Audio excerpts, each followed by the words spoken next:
RSS के सरबराह मोहन भागवत ने बांग्लादेश में हिंदुओं की सूरत हाल पर सख्त इंतबाह जारी करते हुए कहा कि अगर वहां के हिंदू अपने हकूक़ के लिए आवाज़ बुलंद करेंगे तो दुनिया भर के हिंदू उनकी मदद के लिए खड़े हो जाएंगे। मुंबई में मुनक़्क़द 2 रोज़ा प्रोग्राम संघ के 100 साला सफ़र नई सिमतें के दूसरे दिन खिताब करते हुए भागवत ने कहा कि बांग्लादेश में हिंदुओं की तादाद तकरीबन 1 करोड़ 25 लाख है और उनकी हालत पर संजीदगी से गौर करने की ज़रूरत है। उन्होंने कहा कि तारीख़ गवाह है कि जब भी हिंदू समाज अपने वक़ार और हुकूक़ के लिए मुत्तहिद हुआ है उसे आलमी सतह पर हिमायत मिली है।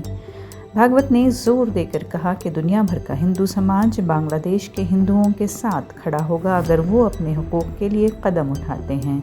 आरएसएस सरबराह ने मुल्क में गैर कानूनी दरअंदाज़ी का मामला भी उठाया और आवाम से अपील की कि वो गैर कानूनी दरअंदाज़ों की शनाख्त करें और उनकी इत्तला पुलिस को दें।